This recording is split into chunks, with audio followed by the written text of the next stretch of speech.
Buat kamu yang baru banget mulai nge-YouTube, sebelum kamu nyerah atau kamu melakukan kesalahan-kesalahan, ada 5 mindset yang harus kamu tanemin ke diri kamu dan harus kamu ubah.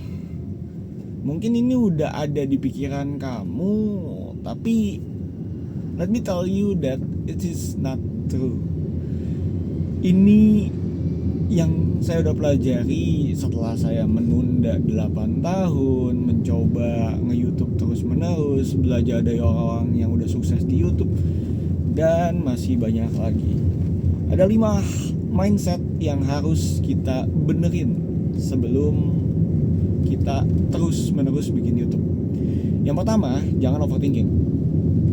Jangan overthinking.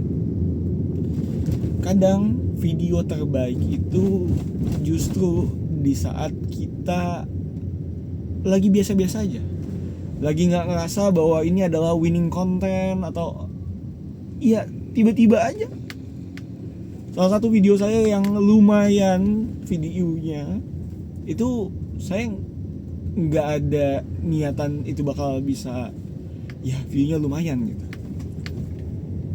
Saya ngerasa bahwa ya udah, saya bagiin aja, saya kasih tahu pengalaman saya, dan siapa tahu bisa berguna buat orang lain. Dan overthinking ini juga yang menyebabkan saya nunda bikin YouTube selama 8 tahun. 8 tahun saya nunda bikin YouTube. Memang 8 tahun itu udah bukan lagi jadi penyesalan, tapi buat kamu yang mungkin juga udah nunda bikin YouTube bertahun-tahun, mungkin ini saatnya dimana kamu mulai video pertama kamu. Lakuin aja apa yang udah biasa kamu lakukan, cuma sekarang kameranya nyala. Sesimpel itu aja. Gak usah overthinking. Algoritma YouTube, audience nanti akan menentukan juga kok apakah konten-konten kamu layak atau enggak untuk ditonton. Dan yang kedua yang harus kita tanamin adalah fokus dalam inputnya aja. Fokus dalam menghasilkan video-video YouTube yang berkualitas, yang punya nilai, yang bisa bantu kehidupan orang lain, yang bisa bikin hidup orang lain jadi lebih baik setelah menonton video kamu. Fokusnya di sana aja, karena itulah yang bisa kita kontrol. Jumlah subscriber, berapa banyak yang nonton, berapa banyak yang like, comment, share, dan segala macam, itu nggak bisa kita kontrol. Dan kalau kita fokusnya sama jumlah subscriber, watch time, monetisasi, dan segala macam, kita akan stres. Habis kita stres, kita akan overthinking lagi, balik lagi ke nomor 1 gitu. Jadi yang kedua itu kita kasih yang terbaik di inputnya, dan kita fokusnya ke inputnya aja. Prosesnya biarin algoritma YouTube dan Tuhan yang memberikan kesempatan untuk kita jadi lebih sukses. Yang ketiga, bikinlah YouTube dan bikinlah video-video di YouTube kamu, walaupun subscriber kamu masih 0, untuk kamu jadi lebih mahir dalam ngambil video, editing, dan segala macamnya. Jadi fokusnya adalah bukan untuk uang, bukan untuk ketenaran segala macam, tapi fokusnya adalah untuk pengembangan diri kamu. Karena kita tahu di masa depan video-video konten-konten seperti ini itu yang lagi dibutuhkan gitu. Orang udah, kalau ngelihat orang baru tuh percayanya tuh mesti lihat YouTube-nya dulu, mesti lihat apa yang dia sampein dulu.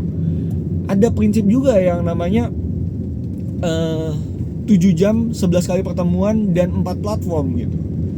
Jadi 7-11-4 itu ada rumusnya gitu. Kalau orang mau percaya sama kita, dia tuh mesti kenal kita selama 7 jam, 11 kali pertemuan di tempat yang berbeda, 11 kali pertemuan dan di 4 platform yang berbeda. 4 platform yang berbeda tuh bisa aja di YouTube Short, YouTube panjang, terus juga di mungkin di podcast orang lain, dan juga mungkin ketemu secara langsung. Ya. Jadi yang ketiga itu fokusnya adalah untuk mengembangkan diri kita. Dengan kayak gitu kita bisa balik lagi ke nomor 2. Kita fokusnya ke input. Karena itu bisa kita kontrol. Oke, saya pengen lebih baik dalam pelafalan saya pengen lebih baik dalam delivery materi saya pengen lebih baik dalam ngelihat ke kamera. Ya, kita bisa tiap video tuh jadi semakin lebih baik gitu. Itu yang ketiga. Yang keempat, mindsetnya adalah sukses atau tidaknya YouTube bukan tergantung dari berapa banyak orang yang nonton video kita. Saya ngeliat banyak banget orang yang udah sukses secara offline, YouTube-nya mati, benar-benar mati. Padahal setiap hari dia bikin konten, setiap hari dia kasih value yang mahal banget, tapi nggak terkenal-kenal juga gitu di YouTube. Sedangkan kalau di dunia nyata, orang sembah sujud sama mereka. Dan ujung-ujungnya kita yang mungkin belum ada apa-apanya juga di dunia nyata bisa ngelihat bahwa mereka aja yang YouTube-nya nggak hidup tetap ngasihin konten dan tetap ngasih value yang bagus. Berarti ada gunanya dong tuh video-video YouTube dong. Ya dong. Dan kita harus mikir lagi gitu, apa nih gunanya? Pertama, dengan kita punya video-video di YouTube seperti ini, kita punya raport atau punya sepak terjang yang orang lain bisa lihat gitu. Ini orang konsisten loh, ini orang bener loh, apa yang dia lakukan apa yang dia omongin dia lakukan, dan orang bisa ngelihat gitu, apakah yang kita katakan itu sesuai dengan apa yang kita janjikan. Dari situ akan membantu kita untuk naik level, ketemu orang baru, ketemu koneksi baru. Jadi jangan fokus sama subscribernya harus 1 juta. It's a bonus gitu. Subscriber, view count, virality itu bonus. Balik lagi ke nomor 3. Fokusnya dalam pengembangan diri. Dan fokus pengembangan diri itu balik lagi lewat kita fokusnya ke input. Gak usah overthinking, mikirinnya inputnya aja. Selama kita kasih input yang bagus, atau kita tabur nih benih-benih yang bagus, dan kita siramin terus, kita pupukin terus, otomatis kita akan bisa dapetin kesuksesan di YouTube juga. Kadang kita itu terlalu cepat mengharapkan hasil dari YouTube. Baru 5 video gak ada yang nonton, udah nyerah. Baru 10 video gak ada yang nonton, atau yang nonton cuma 1-2, udah nyerah. Gimana dengan orang-orang sukses tadi yang udah hampir 1000 video, tapi ya YouTube-nya mohon maaf cuma gak nyampe mentok 100.000 kak juga gak nyampe gitu. Puluhan ribu iya, tapi puluhan ribu pun juga kalau kita bisa memaksimalkan subscriber 10.000 orang itu gede banget loh. Itu kalau ruangan aula aja tuh, dulu saya nikah tuh butuh aula yang sangat besar untuk nampung 400 orang. Jadi kalau punya 10.000 subscriber ya, yang nontonin video kamu 1.000 aja deh, kamu udah kayak butuh 25 aula di tempat saya nikah waktu itu. Dan tempat saya nikah waktu itu buat sewa aulanya aja itu 80 juta rupiah. Kau bayangin buat ngumpulin orang 10.000 tuh gede banget gitu. Mesti ngabisin saya nggak tahu berapa miliar untuk ngumpulin 10.000 orang itu. Dan yang kelima, setelah kita nggak overthinking, setelah kita fokus sama input, setelah kita fokus sama pengembangan diri, dan setelah kita konsisten di YouTube, yang kelima itu adalah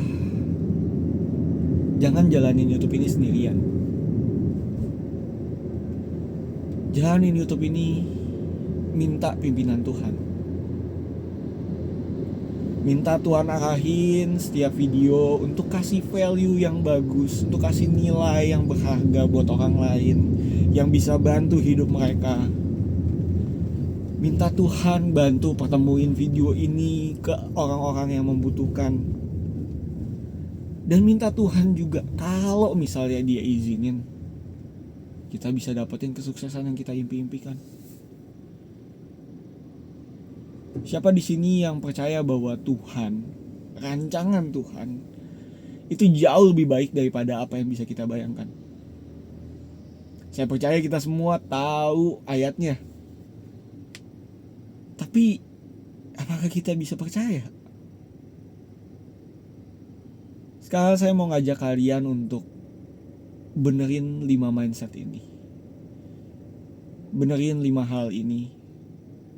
Dan saya percaya perjalanan kalian nge-YouTube, walaupun subscribernya harus diizinkan 0 selama 1 tahun ke depan, selama kalian terus menerus konsisten dan terus menerus mengandalkan Tuhan, I believe next year I can see you thriving. Gak cuma sukses, tapi makmur. Semoga video ini bisa ngebantu kalian. Dan sampai ketemu di kesuksesan kamu berikutnya. Nama saya Rizky Wijaya. Tuhan Yesus memberkati. Bye.